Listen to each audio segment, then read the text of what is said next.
What's going on, guys? Eric with Bad Beats here, bringing you my first deck profile for the Yu-Gi-Oh channel. I recently just got back in, thanks to Rashad. Shout out. And we went to the OTS what's it called? Tournament championship OTS thing, the women's tournament, match. whatever Win this beautiful, sexy thing. But yeah, I got first. I'm playing Phantom Knights, and first I want to talk about my matchups.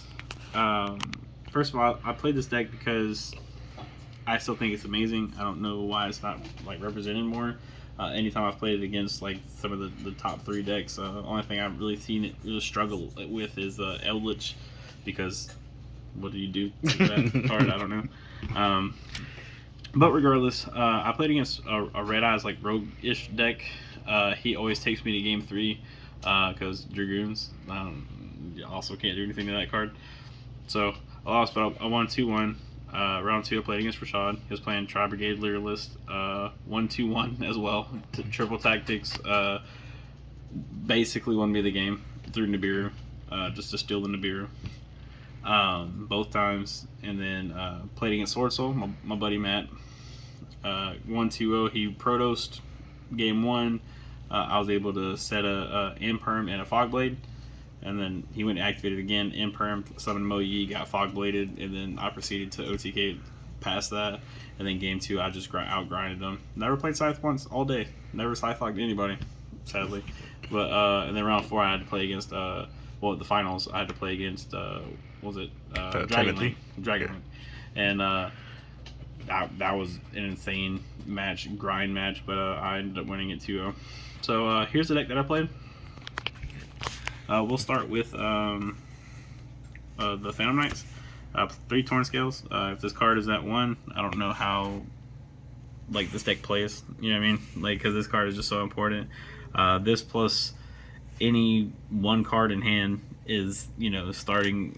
You saying Cloak, add Boots, go into your full combo. Yeah, this card is actually insane. If you don't know what he does, you can discard for cost, and then he Foolish Burials Phantom Knight monster. And then the most important effect is whenever he's in the graveyard, if a Phantom Knight card is banished on resolution, he can special summon himself. Then if he leaves the field, he gets banished. So if he gets summoned that way, you have to overlay with him so he gets sent as an exceed material, so he doesn't. It resets his effect so he doesn't get banished. This card's insane. 3 Boots. If you control a Phantom Knight monster, you can special summon it, and then from your hand, and then in the graveyard, it can banish itself to add any Phantom Knight trap from your deck to your hand. Card's super stupid, but I like it. 2. I've seen some people bump this card up to 3. I think 2 is fine. I never want more than 2. If a game has gone on long enough to where you just don't have access to both of them, including like through Leviair, like I don't know, because like Leviair, technically you have access to like 4 or 5 of them, so it's just, it's great. If you don't know what it does, it banishes and adds any Phantom Knight monster to hand. I play 1 Gloves. You can banish it from your graveyard to Foolish Burial any Phantom Knight card, including traps, and you'll see that. And then my last one I play is 1 Greaves. At the start, I heard everybody say this card was trash or this card was like dumpster fire.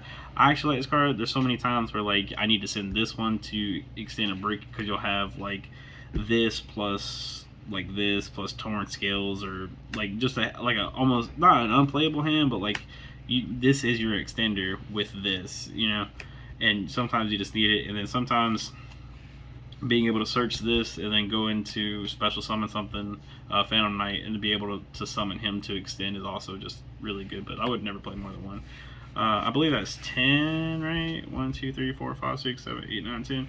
Yeah, 10 Phantom Knight monsters. And then now we're going to go to the extenders. These are all 1-ofs. And no, I do not play Tour Guide.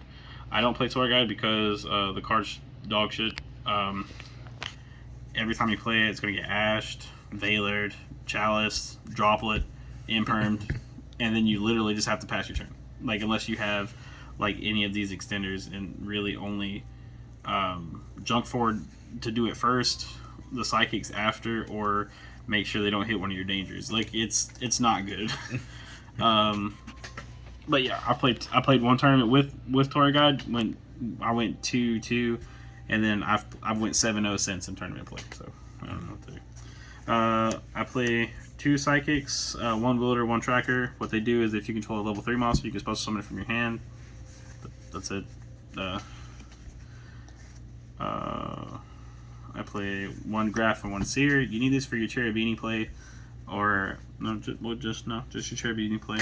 Because at first you want to go 2 level 3s in a Cherubini send graph, send graph special seer into his own, link off into Rusty Bardiche, and then seer bring back Cherubini, and then just keep going.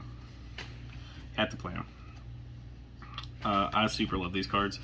Wasn't sure at first, but it just works out. Sometimes that draw is very much needed. 1 Jackalope, 1 Tsukinoko. What they do is they reveal the cards from hand. They reveal themselves from hand. Shuffle your hand. They choose a card. If I believe Jackalope is, if they don't hit him, he special summons, draw a card. Same with this one. But if it Tsukinoko summons himself regardless if they hit him or not, and Jackalope summons if they hit this. So either way, you're guaranteed a level 3. Yeah. 1 junk forward. This card's actually nuts. If you open it, because it's just ultimate, just special summon, and then normal summon, and just go ham. Normally you can have 3 or whatever.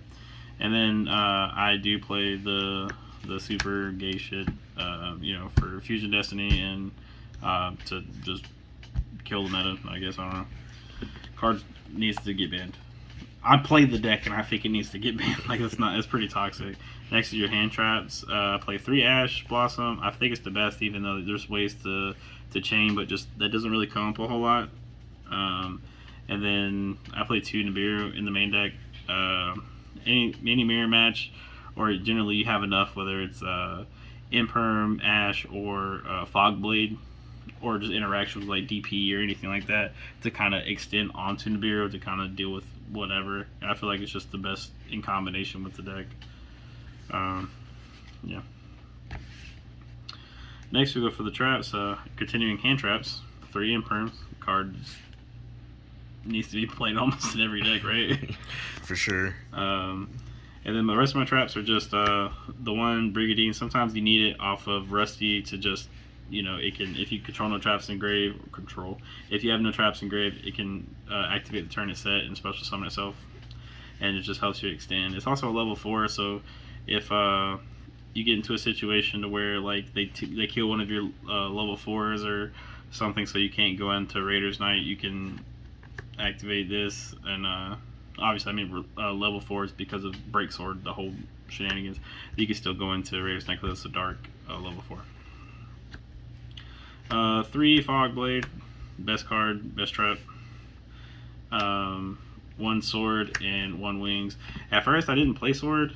I only played these, but then there's been so many games where I've needed all 5 of these to special from the grave, because they can each banish and special summon a Phantom Knight monster from your graveyard.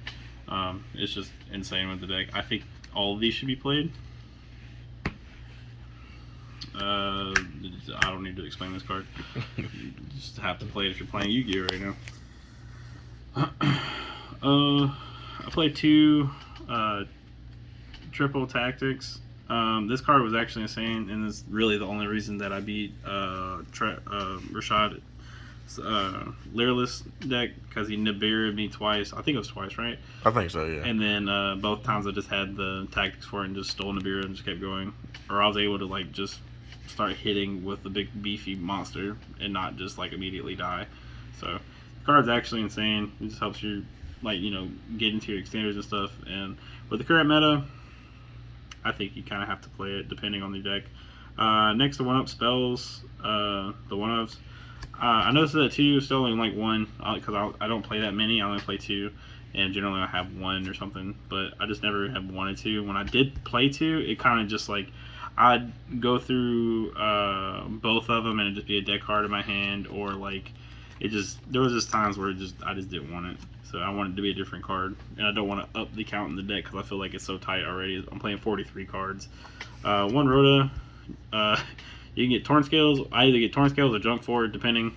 Junk Forward, just Rhoda, Junk Forward, special Junk Forward, start going crazy. You got to play Called By, and then my last addition to the deck was Foolish Burial, out in, out in, out in. The card's insane. It's basically just another extender because it gets you to whatever you want.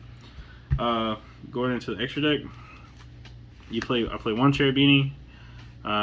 It's amazing. One Rusty Bardiche. I'm gonna just go through these. One Dagda, one Verte, one DPE, one Leviair, 2 Breaksword, 1 Raiders Knight. This card wins me so many games. Arc Rebellion Dragon. That card's insane. If it doesn't win me games, then I'll just sit on Zeus.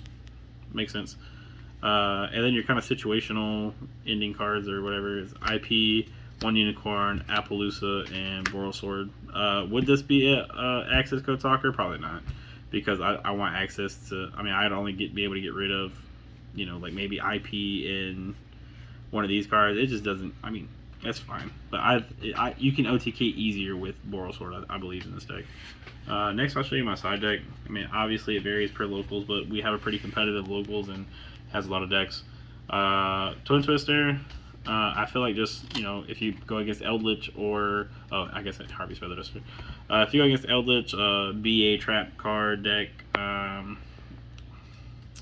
What else is there? You don't want to get caught lacking by IO. That's why instead of just this, I also play these because, you can chain to, like, your Harpy's Feather Duster. They chain IO, you chain Twister, and just fuck that card. These are all going Sega cards, by the way. 1 Raigeki, because sometimes you just need to break board. 2 Dark Ruler, because sometimes you just need to break board. Same thing with Paker Tops. 3 Wind Kaiju. Sometimes you just need to break board. I mean, you got to do it. And then for my hand traps, if you're not maining draw, I feel like you need to side draw.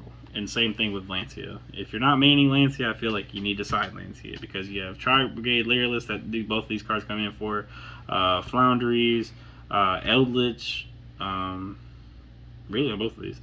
Well, maybe not Eldritch for this one, but Tri-Brigade, Sword Soul. Oh, well, no, this is terrible against Sword Soul. Well, regardless, it's good against a lot of different decks. But yeah, so that's what my deck was. I don't want to change anything about it. I don't think. I mean, if Scythe gets hit, I feel like it's fine. We'll got to see if Verte gets hit or Fusion Destiny gets hit or DPE or whatever the hell. And then you kind of just, there's options to go to Dragoons, which isn't as good because there's a lot of things that get rid of Dragoons. But I don't know. But for now, this is the best build that I found of it, and I don't want to change it. Appreciate you guys for tuning in. Peace. See y'all on the next one.